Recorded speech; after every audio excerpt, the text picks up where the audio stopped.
жакшы ишенимдүү жер болсун деп аянтча түзүп турсуз. Ал аянтча түзүүнүн идеясы каяктан келди эле? Бул бекердин баркы жок болуп атат да. Бизге өзүңүзгө бул неме кандай резонанс пайдасы? 4-5 ишканага барса кемсинтип коюшу мүмкүн, колуңан эч нерсе келбейт экен. Мен мисалы үчүн жумуш иштеп атсам, сизге акча төлөймбү? Даже Бишкектеги ишканалар оштон күчтүү специалист чыгып калат деп үмүттөнбөйт. Сиз менен иштегиси келген, жаныңызда болгусу келген бул бияктагы офистеги жумушчуларды, кызматкерлерди кантип тандадыңыздар? Европанын миграциясы ачылгандан бери көп эле бизде дагы жакшы специалисттерди алып чыгып кетишти. Көңүлүндөгү жумушту таап бердиңиз, ал жактан аябай ийгиликке жетти. 100% адамды билүү бул адамдын өзүнө да ээ болбосо керек деп ойлойм. Ошол жана ойлоп көрбөгөндөй күчтүү специалисттерди чыгаруу максатыбыз ушул да болот. Ай, Назиричка, Нуртилек курулуш компаниясынан батир алып атасың ба? Ооба. Мен да алам. Бир үйгө 2 жинди көп болуп калбайбы? Жок. Биз наоборот алар банттын оңдоп алабыз. Өзгө окшотуп алабыз, шаңдуу, шөкөттүк менен муах болобуз. Давай. Саламатсыздарбы, урматтуу YouTube каналым көрүүчүлөрү. Азыркы тапта Оштобуз жана Оштундагы тургундар менен маектешүүнү улантуудабыз. Бүгүн мен мейманым Алымбеков Норус. Саламатсызбы? Саламатсызбы. Норус, сиз атайын ошол Ош жергесинде адамдар өзүнүн ишин таап алсын, эмгек акысын алып турган бир жакшы ишенимдүү жер болсун деп аянтча түзүп турсуз. Ал аянтча түзүүнүн идеясы каяктан келди эле? Бул идея биз 2019-2018 жылдардан бери Instagram социальный барагын алып барганбыз да, вакансия Ош деген. Ошол жакты биз именно өзүм мен мурунку иштеген жеримде сотрудник таппай кыйналгандыктан, ишчи таппай кыйналганыбыздан ошону таап, ачып, өзүбүз издегенге аракет кылганбыз. Анан ошону ачып бараткан, аны иштетип баратканда эле уже түшүндүк, бизге окшогон аябай көп адам кыйналат экен да. Работодательдер ошол эле маалда өзүнө керектүү адамды таппай кыйналат. Ишчилер өзүнө керектүү жумушту таппайт. Алардын бир общий платформасы жок болчу, бир жерден кайсы жерден бири-бирин издесе болот экенин. Бирөө, например, ошол нужный кандидат базардан издейт бир рекламадан. Бирөө кандайдыр бир социальный частька жайгаштырып коет өзүнүн жумушу боюнча. И в итоге они бири-бирин таппай кыйналышат да. Анан ошондой бул процесстер келди дагы жана пандемия учурунда аябай көп сотрудниктер сокращение түшүп калды. Ошол учурда страничка аябай катуу күч алды да. Ошондо байкалды, мындай жумушсуздар аябай көп экен. Ошол эле маалда жумуш сотрудник издеген дагы работодательдер көп экен. И анан бул платформаны чоңойткондун жолдорун көздөп жүрдүк. Кантип дагы өзгөртүп дагы жеңилдиктерди кылсак болот депчи. Страничкада чыгарганда биз жөн эле объявлениясын чыгарып беребиз, алар бири-биринин өздөрү ошол жерде сүйлөшүп, кимисине туура келет, тактап алышат да. Анан ошентип келип, биз мына 2022 жылы март айында ошол решенияга токтолдук, что биз муну офис кылып, ошол работодательдердин ишин жеңилдетүү иретинде фильтр болуп берели. Ошол эле маалда адамдарга жумуш ордун таап берели депчи. Бул эми башка мамлекеттердин практикасында жакшы колдонулган, азыр деле колдонулат. Мындай айтканда, бир баарына тиешелүү бир темадагы площадка куруш керек болду да. Ошол ниетте ачылды. Демек, бул атай жайгашкан офисиңиздерде атай кызматкерлер отурат, аларда бардык немелер, ишкерлердин, иш берүүчүлөрдүн резюмелери, эмнелерди талаптары, эмнени каалайт? Иш берүүчүлөр талаптарын коюп кетет бизге. Келип талаптарын коюп кетет, анан алар бизге талаптарын коюп кетет, мага мондой критерияда сотрудник керек дегенде биз ошол өзүбүздүн базабыз бар. Буга чейин, например, бир объявление берсек, ошого бир 50 резюме тапшырылган болсо, анын бирөөсүнөн гана ишке жайгаштыра алабыз да. А 49-ун биз запасной резерв катары өзүбүздүн базабызга тиркеп кетебиз. Анан ошол базабызга тиркеп киргизебиз дагы, ошол базанын ичинен андан кийинки адамдар мага дагы бухгалтер керек десе, биз биринчи объявленияга чейин бухгалтер деп өзүбүздүн базадан чыгарабыз. Если биздин базадан чыккан болсо, анда биз сразу айтабыз, сизге жумуш таптык, келиңиз, туура келсе иштейиңиз деп биз ага жанагы шарттарын түшүндүрүп беребиз да. Мен мисалы үчүн жумуш издеп атсам, сизге акча төлөймбү? Жок, сиз жумуш издеп аткан болсо төлөбөйсүз, сиз жөн эле келип резюмеңизди тапшырышыңыз керек. Резюмеңиз биздин базада калыш керек, болду ошол эле. Сизге ылайыкташтырылган жумуш чыкса, биз сизге сөзсүз түрдө байланышып турабыз. Например, сиз өзүңүздү кандай десем, маркетолог деп тааныштырсаңыз, бизге бир ишкана келип маркетолог керек десе, сиздин данныйыңызды чыгат, сразу сизге жөнөтөбүз, сизге уже иш таптырдык. Мен жөнөкөй үйдөгү кожо экенмин. Балам менен отурам, бирок иштегим келди. Кайсы жаатта иштеримди билбейм. Буга чейин иштеген эмесмин. Андай учурда эмне кылабыз? Азыркы күндө ошол биз обучение платформасына кирип баратабыз. Бир жакын күндөрдө толук жүздө ишке ашат.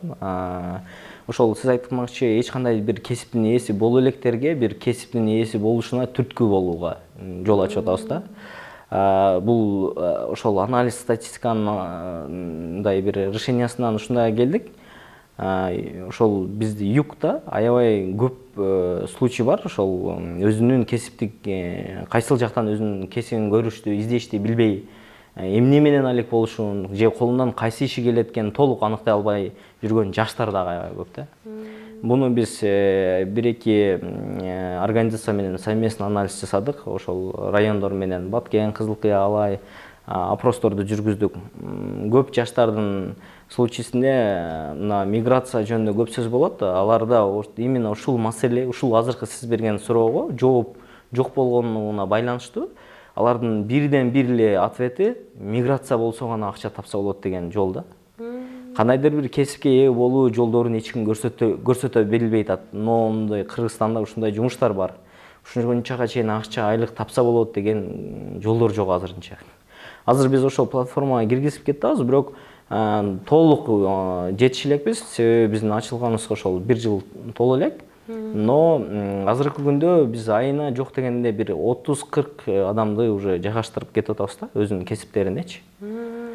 Кесибин билбегендерге биз ошол кесибин көрсөтүүгө сөзсүз түрдө көмөктөшөбүз. Кийинчерээк уже окутабыз. Бизде ушул нерсени мындай жайылтсак жакшы болот эле да. Мисалы үчүн 10-классты, 11-классты бүтүп атканда, ОРТге берип атканда кайсы факультетти тандайсың дегенде бардыгы эле азыр эмне престиждүү болуп атат деп эле бардыгы юрист десе бүт баары юрист болуп алат, экономист десе бардыгы экономист болуп алат. Бирок менин колуман эмне келет, жана мен эмнени жасап атканда ырахат алам, жакшы жасайм деген суроолорго жооп табууда абдан кыйналат экенбиз да. Мен эмнени каалаймын деген суроолорго жооп билбейт экенбиз. Ошол именно биздин анализде дагы ошол мына шаардын территориясында ал маселе жеңилдештирилген. Көбү уже кыйла тамдап, өзүнүн оюн айтып, өзүнүн оюн туура жеткирет да. Бирок ушул район чекеги райондордо бул нерсе аябай оор маселе. Себеби жумуш ордун биздикинде агентстволор дагы жок ал жактарда. Ал жактарда ошол бардыгында эле түшүнүк бар, ушу окууну бүттүң, университетке тапшырсаң тапшырдың, болбосо сразу Москва. Бир эле единственный ошол жеке гана бир жалгыз гана мүмкүнчүлүк деп ошол миграцияны түшүнөт да. Азыр тем более мына Европанын миграциясы ачылгандан бери көп эле бизде дагы жакшы специалисттерди алып чыгып кетишти. Биз өзүбүздү, мен ойлойм, өзүбүздүн эле рынок аябай бир ошондой күчтөргө муктажбыз да. Биз буну мындай социальный катары бардык жактан көмөк көрсөтүшсө, мен ойлойм жакшы жагына таасирин тийгизет. Мен өзүм эле ишканада иштеп, ошол бир ишканада иштегенде, ушул именно кадр маселеси бул фирмадагы акчадан кийинки экинчи орунда турган чоң маселе болуп турду. Биринчи очурда ошо финансы жагын каралса, экинчи жагында кадр. Андан кийинки маселелер болчу, офис же болбосо дагы башка ресурстар. Бирок эң чоң ресурс болуп бул кадр ресурсу болчу да. Өзү менин оюмча бул ишкерлер бардыгы эле түшүнсө керек, бардык бизнесте жүргүзүүдө эң чоң бир основной ресурс болуп кадр болуп эсептелинет. Бул менин жеке оюм. Себеби ошол жакшы нерсени деле жаман кылган кадр, жаманды деле жакшы кылган ошол эле кадр. Бизде мындай атайын ушундай мээге сиңип калганда, Кыргызстанда акча табууга мүмкүн эмес, Кыргызстанда жумуш табууга мүмкүн эмес деген тим эле жадыбалдай жаттап калышкандагы бардыгы агылып чет өлкөдөн жумуш издегендери ошондон. Биз кантип бизден дагы Кыргызстанда туруп жакшы жумуш таап, жана ошол жактан эмгек маянасындагы жакшы алууга мүмкүн деген нерсени жеткире алабыз. Азыркы күндө биз ушул суроого ответ катарында проект жаздык.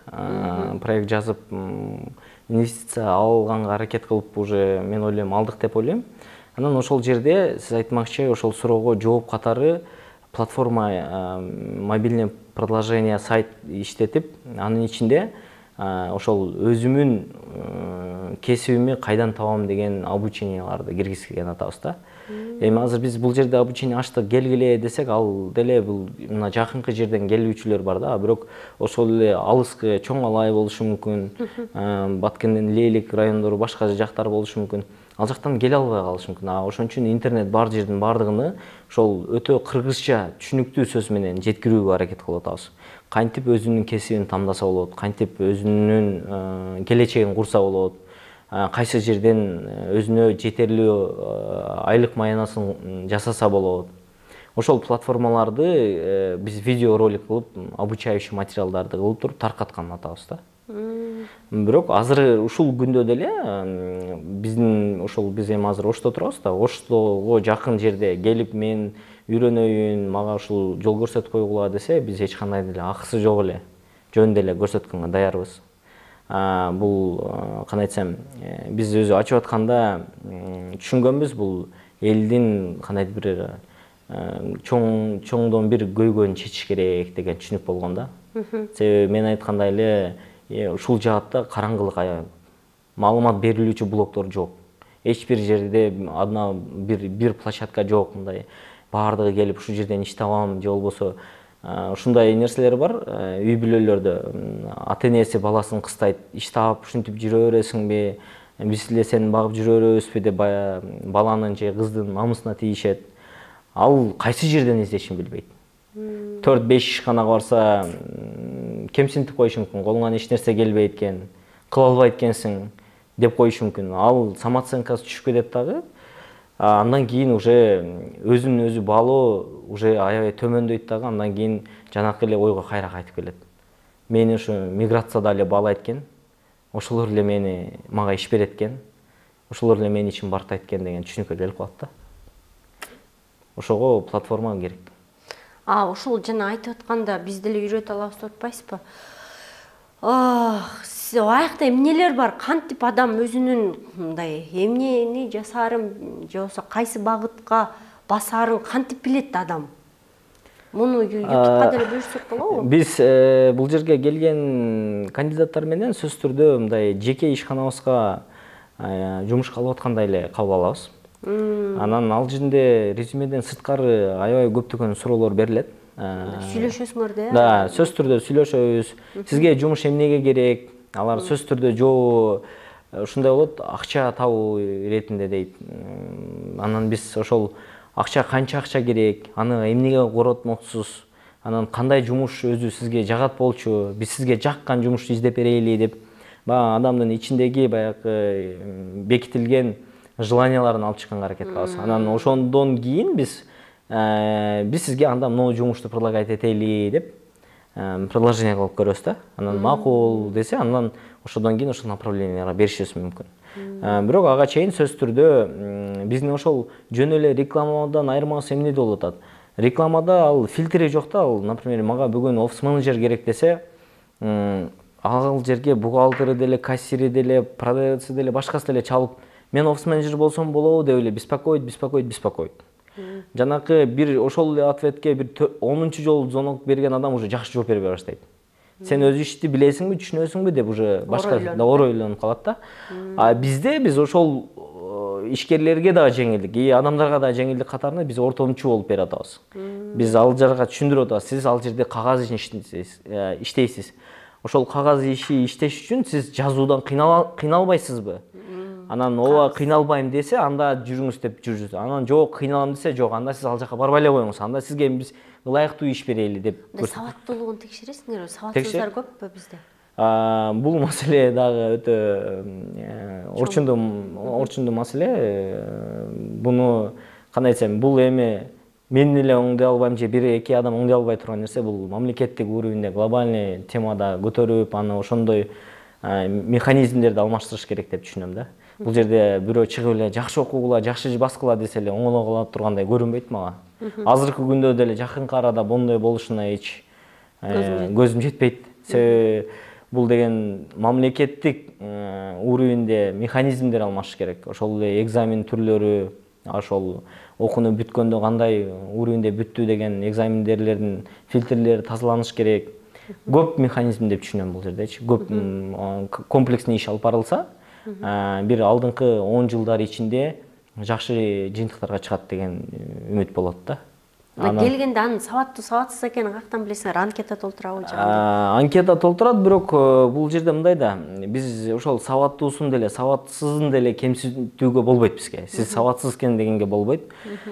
Биз ага ошол өзүнө ылайыктуу гана жумуш айтышыбыз мүмкүн. Анан жана, например, ошол жазуу кагаз иши менен иштегендерди сөзсүз түрдө жаздырабыз, диктанттай кылып эле алып, анын себеби ошол эле маалда жана работодатель бизге нааразы болбош керек да. Эптеп эле бир адамды киргизип коюпсуңар, мен жүдөттүңөр, убара кылдыңар дебеш үчүн биз эки жактын тең кызыкчылыгын ойлонушубуз керек. Ошон үчүн биз аларды текшеребиз. Кандай эмне иш кылат? Бир ишкер мага сатуучу керек десе, биз отуруп алып кандидатыбызды сиз өзүңүздү сатуучумун деп эсептейсизби дейсиз, ооба десе, анда мага сатып көрүңүз. Мен сизге клиент болуп кирейин. Кийим сатуучу болушуңуз керек ал жерде. Кантип сатасыз мага кийимиңизди деп биз өзүбүз практиковать этип көрөбүз. Если ошол практикалардан өтө алса, анда биз айтабыз, жүрүңүз анда сизге мына ишке барып көрүңүз депчи. Андай качестволорун көрбөсөк, биз даже ал тема жөнүндө ачпайбыз. Дальше продолжать этпейбиз. Биз айтабыз, давайте биз сизди резерв катары карабайлы, сизге более ылайыктуу болгондо ошол ылайыктуу иштерди беришибиз мүмкүн. Мындай учурлар болду беле, окуялар. Бир айым эчтеке мурун жасабай жүрүп, анан бир жана антип көңүлү менен эсептешип, сурап отуруп, көңүлүндөгү жумушту таап бердиңиз, ал жактан аябай ийгиликке жетти. Азыркы күндө көп эле случай бар, ошол көптөн бери таппай кыйналып, өзүнө жаккан жумушун таппай кыйналгандар, иш таап бергенден кийин ырасчылык жазып, чалып кайрылгандар да бар. Бирок өтө күчтүү мындай эбегейсиз бир ийгиликке жетти дегенге азырынча эрте, себеби биз ачылганыбызга көп болбогон үчүн бизде историябыз азыраак да.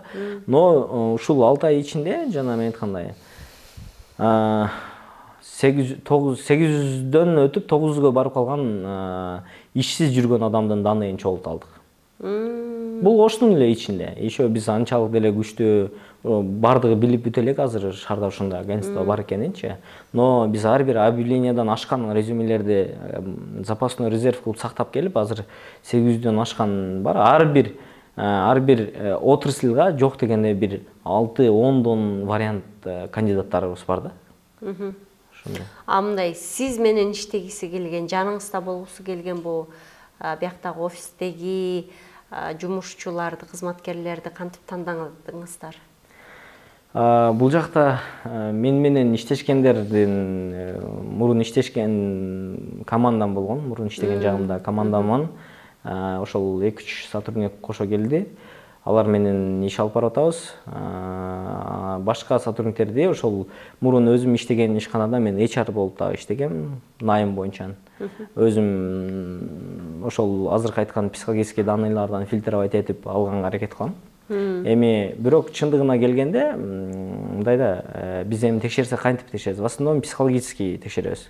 Алардын мотивин, алар кандай ойдо ишке кирип атат, эмнеге кирип атат, алар колунан келеби, ошондой характер черталары керекпи, ошол жактарына маани беребиз да. Анан биз ошол өзүмө ишке алганда деле ошентип эле алам. Бирок 100% адамды билүү бул адамдын өзүнө да ээ болбосо керек деп ойлойм. Себеби адам өзү деле кайсыл ситуацияда кандай болуп калышын толук билбейт да. Кандай ситуацияда өзүн кандай алып жүрө алышын. Эми көп случайлерин гана билиши мүмкүн.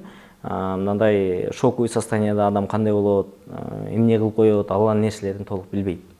Ошого адам жөнүндө мен билем буну толук деш кыйын экен да. Күнүнө ушул офисиңизге канча адам баш багып, мен жумуш издеп атам дешет? Эң жоктон минимум бир 10-дан 20-га чейин болот да. Көп болгондо операторлар эч бошобой калган учурлар болот. Жетишпей. Прям себеби бир адамды эле анализ кылганга өзү эң аз болсо 30 мүнөт, андан болбосо көп фильтрге 1 сааттан 1,5 саатка чейин кетиши мүмкүн. Себеби жанакы ишкер бизге, например, директор керек десе, биз ага аябай чоң фильтр жасайбыз. Мындай аны бардык жактан текшерип, семьясы кандай, ошол иштеп аткандан кийин ишине семьясы влиять этпейби, жакынкы күндөрдө город алмаштырбайбы, мотиви кандай, бардык подчеркивать этип аныктаганга аракет кылабыз да. Жумуш берүүчүлөр, ишкерлер, иш берүүчүлөр, алар сиз тандап берген кызматкерлерге ыраазыбы же конфликт болгон учурлар барбы? Ыраазы болгондор дагы бар, болбой калган случай дагы бар. Себеби бул жерде мындай жагы бар. Эми кандай айтсам, адамдын баары тең эмес экен. Көбүрөөк процентке салыштырмалуу айтканда, ошто деп айтайынбы же кантип айтсам болот, билбейм, безответственность чоң да. Жоопкерчиликсиз аябай жогору турат. Мындай макул биз барабыз дейт кандидат, 2 кандидат жөнөтсөң 2 тең барбай коет эртең менен. Анын работодатель бизге келет деп, биз ага жөнөтөбүз, ушул адамдар барат, сатынча да барат депчи. Анын ортодо бизге неудобство жаратып койгон случайлар көп. Эми биз ортомчу эле болгон үчүн же бул жака дагы эч нерсе дей албайбыз, бул жака дагы эчтеке дей албайбыз. Аябай кыйнаган случай ушул. Именно бизде ушундай өтө көп кайталанып баратат. Анан бул бирден бир случай. Экинчи случай бар. Сотрудниктер жумушка жайгашкандан кийин, кандайдыр бир убакыттан кийин дайынсыз ишин таштап коет. 3 күн чыгат дагы 4-күндө телефонун өчүрүп жоголуп кетет да. Анан ошол эле биз таап берген үчүн работодатель бизге чалат. Сиз жөнөткөн кандидат жоголуп кетти.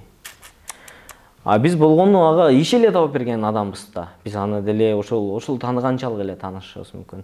Эми бизде данный болсо, анын аты жөнү, фамилиясы, жылы ошонусу эле бар резюмеде. Андан башка данный болбойт бизде. Ошол жагынан кыйындатылган случайларыбыз бар да.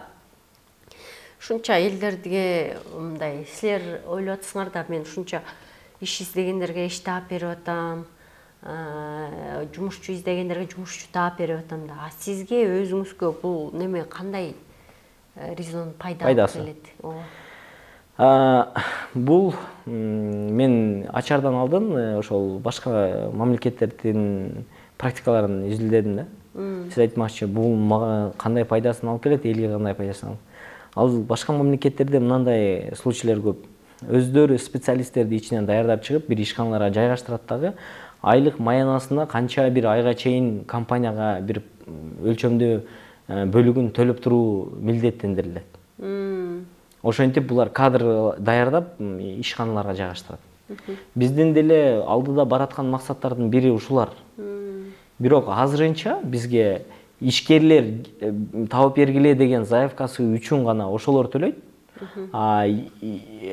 Иш алгандар төлөбөйт бизден. Иш издегендер бизде эч кандай акча төлөмү жок. Алар болгону бар.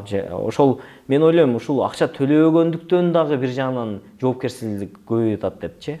Если аларга бир төлөм кошуп койгондо, ошо акчам кетти эле деп барабы деген дагы оюм келди өзүчү. Бул бекердин баркы жок болуп атат да. Бирөө ал үчүн иш издеп, ал менен сүйлөшүп, бул менен сүйлөшүп, түшүндүрүп, даярдап, баарын сизди дайындап койдум. Сиз бара берсеңиз иш бар десек, ошого дагы убагында барбай коюп 3 күндөн кийин мен барсам болобу, мен айла кетип калдым эле деген случайлар бар. Анан ошо ойлонуп отуруп, ошондой бир решенияларды да ойлодук.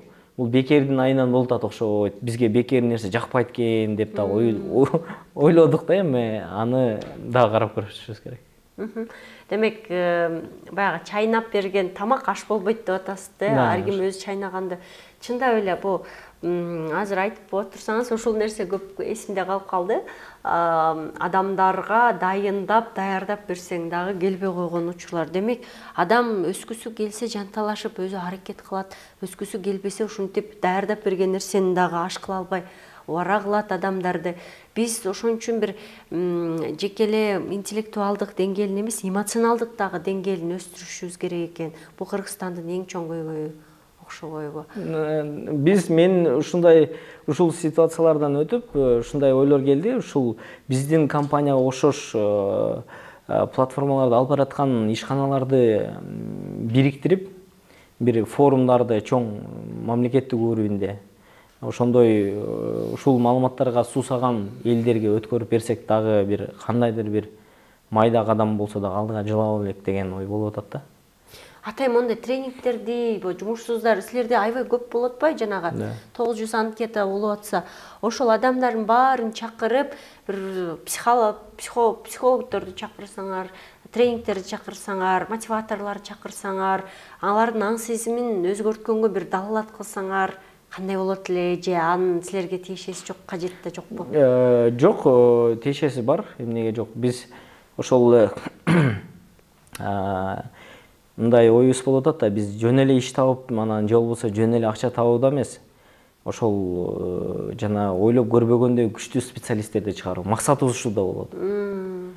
Ал менен биз өзүбүздүн компаниянын жеке авторитетин да көтөрөбүз. Ошол эле маалда мен эмнеге таң калдым? Мындай да, биз ушул кадр маселеси Кыргызстан боюнча аксаса керек түшүнөм. Мына Германия, Польша, башка мамлекеттер бизге миграционный канал ачып, бизден специалист алып кетип иштетип атышат да. Бул бирден бир практика болуп атат. Анан мындай суроо да, ушул эле турган Ош Бишкектен кадр издебейт. Даже Бишкектеги ишканалар Оштон күчтүү специалист чыгып калат деп үмүттөнбөйт. Бул деген өзүбүзгө өзү ишенбегендикке алып келүүчү деп көрөм. Бирок ошол эле маалда мен айткандай кайсы бир алыстагы бир мамлекеттер бизден бир күчтүү специалисттерди же бир адамдарды алып кетем деп кызыктар менен иш орундууларын ачып берип, реклама кылып, акча кетирип, ал жерге специалисттерди коюп, ишчилер таап атат. Биз бул жерде болгону бири-бирибиз менен катташууда иштешпегендигибиз. Ушул эле туруп Жалалбадтагы ишканаларыбыз Оштон издебейт. Күчтүү специалист, күчтүү директор керек мага, ушундай ишканам бар. Же болбосо тигиндей. Алар бизде кандай түшүнүк болуп калат? Алар эмнеге бул жака келип иштесин деп. Бирок ошол эле маалда практикабызда көрөтөбүз, алар ошо Германияга бир сумкасы менен барып иштеп атпайбы? Ошол эле Америкага барып иштеп атышат, башка мамлекеттерге барып иштеп атат. Бир сумка менен эле кетип атышат. Эч кандай маселеси жок, 3 жылдап, 5 жылдап, 10 жылдап иштеп атышат. Семьясын алып кетип иштеп атышат. Мен ойлойм, буну ички мамлекеттин ички жаатында дагы чоң масштабный катар ишке киргизишибиз керек. Ички механизмди өстүрүшүбүз керек депчи. Бул жерде азыр Ош өзүнчө Оштон издейт өзүнүн эле кадрын. Бишкек өзүнүкүн издейт, Жалалбад өзүнүкүн издейт. Болду, бири-бири менен алмашуу болбой калды. Алмашуу болбой калат дагы, анан бул жактагылар ошо иши жок, иш орду жок деп миграциялар чоңое берет. Мен ойлойм, бул миграция мамлекет үчүн өтө бир орчундуу маселе болуш керек. Неме, ишкерлер ишчилерди тандап атканда кандай талаптарды коет? Алардын артыкчылыктары, кемчиликтери? Ишкерлерде дагы ушундай бир кичине кемчиликтер бар.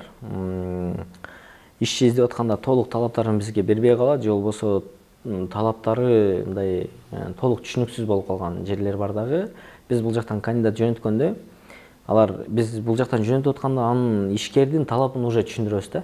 Сизге ушундай барсаңыз, ушундай талап коет, сиз ошого макулсузбу? Макул болсоңуз барыңыз деп. Макул болбосо жөнөтпөйбүз. Анан ал баргандан кийин жана талаптарды алмаштырып ийген случай көп. Анан бизге айткандан сырткары сен муну жумушту да сен кыласың, же болбосо графигиң мындай болот деп алмаштыра коет да. Анан ошонун айынан жанакы кандидаттарыбыз бизге да нааразычылыгын кайра көрсөтүп коюшу мүмкүн. Например, сиз жерге айткандай эмес экен, барсам башка нерсени айтып койду. Айлык маянасын кээде барса арзан аз сумма айтып коюшу мүмкүн. Или ушундай. Ошол жактан ишкерлерде дагы ошол картинкасын берип атканда бир кыйынчылыктар туудурат. Туура так берсе дейсиз. Туура так берсе, анан өздөрү дагы туура бөлө билсе, себеби көпчүлүктүн нааразычылыгы иш ордун алмаштыруудун неден чыгат? Кирип атканда жумушка могу функциялар дейт дагы бир жумадан кийин дагы 5 функция кошулуп калса, жанакы ишчи уже көгүнө кайтат да. Мен төлөмү өзгөрбөйт, иши өзгөрүп калат. Анан ошонун айынан булар иш ордун алмаштыра беришет. Нестабильность ушудан келип чыгат да. Эми мындай пункттар көп, бирок бирден бир пункт ушул да. Мындай иш баягы жумушчуну алып атканда мурун тажрыйбаң барбы, анан канча жыл иштедиң эле деген сөзсүз түрдө тажрыйбасына көбүрөөк басым жасайт да. Ошо бизде тилекке каршы эми тажрыйбасы жоктор келгиле мындай мен аракет кылып көрөйүн дегендерге мүмкүнчүлүк береби, бербейби? Берилет. Ушул жерде өзү толугураак маалымат берүүчү жер бар. Мондай да. Ошол эле жана сиз айтып аткандай ошол вакансияга кандидаттар өздөрү эч кандай опыт ала элек, эч жерде иштей элек. Бул университетте эле бүткөн боюнча дейли, же болбосо башка сферадан башка сферага өтүп кетип аткан адам, бирок кирип эле канча сом айлыгы деп сурайт да. Мен аны түшүнөм, ал акча үчүн кирип атат. Но бирок ошол эле маалда акча берүүчүнүн жагынан караганда деле ал деле акчаны жөндөн жөн бербейт да, ал ордуна бир нерсе алыш керек. Дегим келип аткан нерсе, кандидаттар ошол 0 стаж болсо, анда ошондой бесплатный стажировкага 1 айлап, 2 айлап үйрөнгөнгө чейин ошондой настрой чыгуучу жерлерди эске алыш керек да. Бизде андай эмес да, стажировка 20 күн же 1 ай деп койсо капа болот. Мени бекер иштетет экен депчи, жок, ал деген бекер иштеткенге кирбейт менин түшүнүгүм боюнча. Бул үйрөтүүгө кирет деп түшүнөм да. Тажрыйба алып алды. Да, тажрыйба алуу да. Ошол эле маалда үйрөнүп келген тажрыйбасы бар болсо, анда ушул сөзгө такалсак болот. Канча төлөйт мага? Менин опытым бар. Мага мынча төлөсө, мен мынча ага пайда алып келгенге даярмын. Мен колуман келет, мен ушундай таланттуумун десе, мен ойлойм эч бир жак капа болбош керек бул жерде. Ушул жаатта дагы мындай сотрудниктер ушул иш издөөчүлөрдө ушул маселе аябай оор. Биз деле айтабыз, сиз бул жакта иштегенсизби дейбиз. Жок десе, анда үйрөнгөнгө даярсызбы дейбиз. Жок, мага сразу акча төлөш керек. Кантип төлөйт? Эч ким төлөй албайт да андай. Өзү ал жүргөнү, ал иш берүүчү үчүн проблема. Каждый раз ошибка кылат, клиентин жоготот, же болбосо дагы бир туура эмес жумуш кылышы мүмкүн. Притом төлөп берген келиш керек ошол ошибка үчүн. Ал кыйындашып кетет.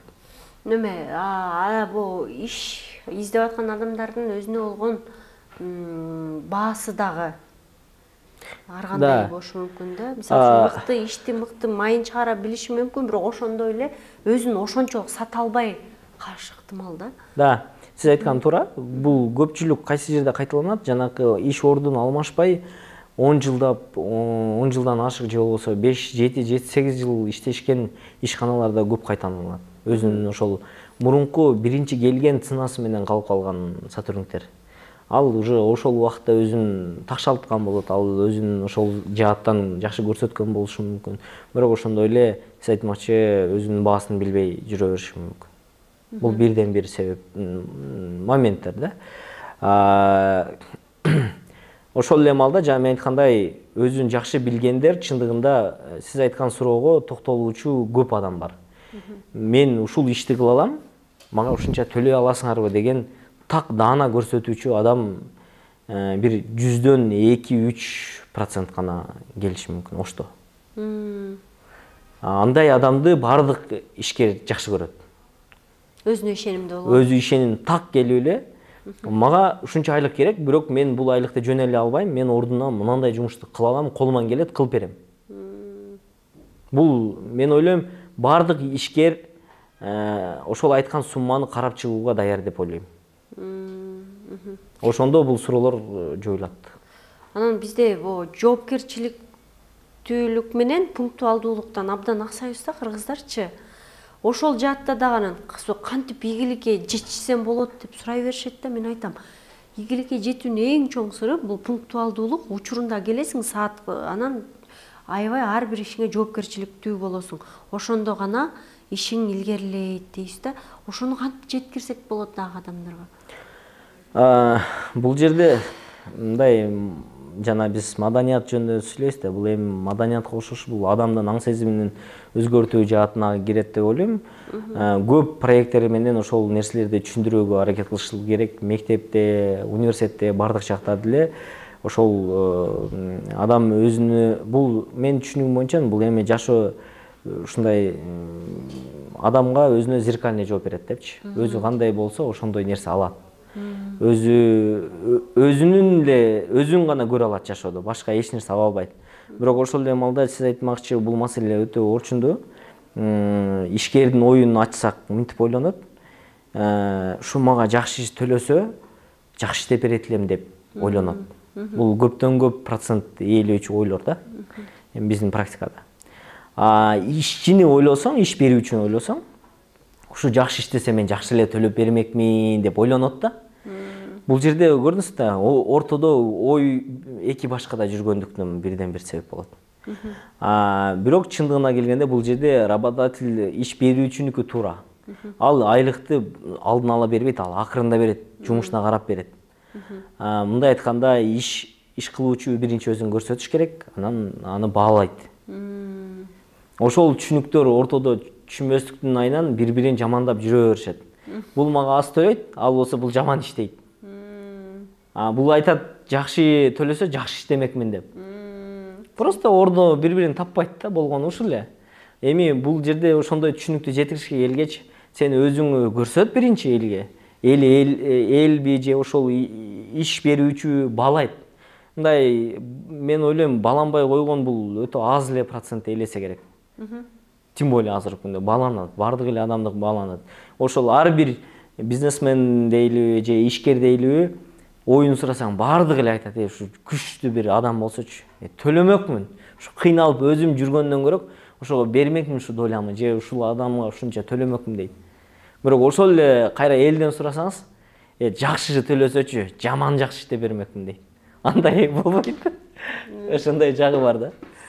Анан дагы бир чоң көйгөйлөрдүн бири бул ишкерлер, жана кызматкерлер өзүнүн укугун көбүрөөк билбей, тебелетип алган учурлар көп болот да. Ооба, өзүнүн укугун билбөөдө аябай бул иш болуп аткан малдагы процесстерде чоң. Иш жанакы укугун кандай айтсам, ушул жааттан дагы маалымат бурчтарын түзүшүбүз керек. Себеби көп ишкерлер дагы, ишчилер дагы кыйналат. Ишчилер дагы толук кандуу маалыматы жок. Кандай мамиле кылыш керек, кантип договор түзүш керек. Себеби ошол укуктун айынан ишчилер дагы кыйналып калып атат, ишкерлер дагы кыйналып атат да. Мен ойлойм, бул сөзсүз түрдө мындай маалымат алуучу бурчтар жасалыш керек. Эми бул жөнүндө айтсам, аябай тема чоң болуп калат. Себеби именно ушул тема аркылуу мындай адамдар өзүнүн толук акысын албай калган случайлар дагы көп. Өзүнүн айлык маянасын иш берүүчүлөр бурмалап койгон случайлар кайталанат. Кетерге жакын кетишин билсе, штраф деп, башка нерсени айтып, буну айтып, тиги муну деп калышы мүмкүн. Же болбосо ошол эле маалда ишчи айлыгын, ишчилер дагы, иш берүүчүлөр дагы кыйналып калышы мүмкүн. Кандай случайда? Жанакы ишчилери айлыгын алып туруп, эртеси келбей коет, иштебей коет. Ал болсо магазине же дүкөн ачык боюнча калып калат. Ордуна өзү чыгып иштеши мүмкүн, же болбосо кандайдыр бир кыйынчылыктарга туш келет. Эки жакта тең мындай маселе орчун. Ошондой эле юристтер менен мындай кызматташуу дагы бизде дээрлик жок койсо да. Мындай юридикалык атайын кызматтар, толтура го бизде эмне үчүн ошол жака кайрылып мен мондай укугум бузулду, мен ушул учурда эмне кыла алам, Кыргыз Республикасынын мыйзамында кандай жазылуу деген суроолорго жооп алуу мүмкүн. Ал жерде маалыматтын өтө эле тардыгына байланыштуу деп түшүнөм. Себеби жанакы ишчилерге башынан эле айтылат да, сен өзүң уже нелегально иштеп атасың депчи. Если юристке кайрылсаң, сен өзүң күнөөлүүсүң дегендей эле болуп калат. Эки жактан өзүнөн бири-биринен опасать этип калышат да. Жок, мен кайрылсам, мен өзүм күнөөлүү экенмин, мен дагы ушинтип жүрбөдүм беле деп, ал ошодон тартынуу менен бара албайт.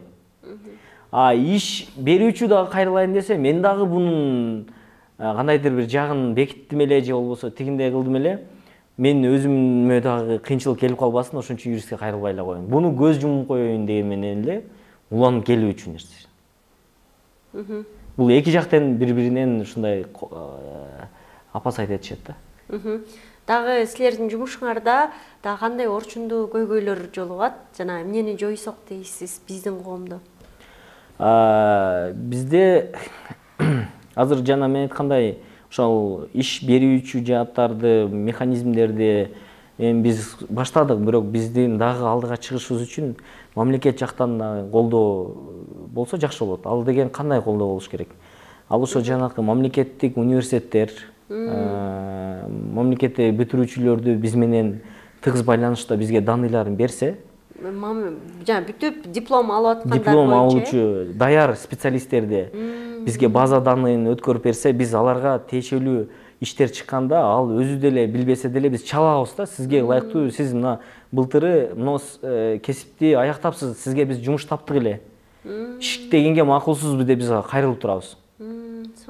Ал үчүн алар ошондой доступ бериш керек. Биз бул нерсени кандай кылып аракет кылып көрдүк? Башында ачылганда бизде эч кандай база жок болгондо биз ошол специалисттерди университеттерге барып издедик. Өзүбүздүн тааныштарыбызга, башкаларга чыгып, бизге былтыры бүткөндөрдүн данныйларын бергиле десек, бере албайбыз, ал берилбей турган данныйлар деп бербей атты да. Түшүнөм, ал эми жеке данный деп калып алсын, бирок ошол эле малда иш менен камсыздоо катарында карасак, эмнеге берсек болбойт? Муну жеңилдетиш керек деп түшүнөм. Мамлекет биз эми бардык жаатта документтерибиз менен может бизди каттоого алсын иштешүүгө. Ошонун основаниясында бизге берсин данныйларды. Биз ошол специалисттерди сураган ишкерлерге дайындап берели. Бул жактан мамлекеттен колдоо керек. Ошондо мен ойлойм, бул менин эле жеке кызыкчылыгым эмес, бул элге кылган, элдин ишин жеңилдетүү деп карайм. Бул азыркы тапта сиздиники жумушуңузга огуштуу эле да башка аймактарда ачуу, маселен, Бишкекте эл көп, ишкерлер да көп, иш издегендер да көп, ал жактан дагы же болбосо башка облустардан дагы ачуу эмеңиз барбы, максатыңыз барбы? Да, биздики ошол Кыргызстан боюнча айландырганга аракет кылабыз. Ошол жаман айткандай социальный жанакы эме боюнча, платформабыз боюнча мобильный приложение сайтыбыз чыкканда, ал бардык Кыргызстан боюнча иштөөгө аракет кылабыз. Ошол бардык Кыргызстан боюнча адамдар өздөрүнүн резюмесин киргизет, ошол эле жаатта жанакы иш берүүчүлөр өздөрүнүн вакансия объявленияларын чыгарса болот. Азыр бул бирден бир момент, бирок ошол эле малда мына Бишкек менен азыр Бишкек Жалал-Абад үчөөнү бириктиргенге аракет кылдым. Жана мен айткандай кылып, Бишкектен таба албай аткан специалистти Оштон издеп көрөлү. Оштон таба албай аткан специалистти Бишкектен издеп көрөлү деген нерсени иштешүүгө аракет кылдым. Частный компаниялар менен болсо дагы. Кыргызстан боюнча азыркы сиз иштеп аткан бул аянтча жок бекен? Бишкекте да жок бекен бул нерсе? Жок, Бишкекте менин билишим боюнча бар деп уктум, толук сүйлөшө элекмин. Алар менен эгер бар болсо кызматташууга кандай карайт элеңиз? Мен кызматташууга силерге мындай конкурент болосуңарбы же болбойсуңарбы? Жок, бул жерде эч кандай конкуренция көрбөйм. Себеби бул деген 6 миллион калк дейли. 6 миллион калктын мен 1 миллион менен иштесем дагы мен жетишпейм даже. Чын. Анын баардыгын баса калып эле мен эле кылам дегенге невозможно нерсе да. Ондан көрө ошол 5 компания болсун, 10 компания болсун, баарыбыз биригип бир платформада киргизип барсак, мен ойлойм жеңилдик, наоборот жеңилдешебиз.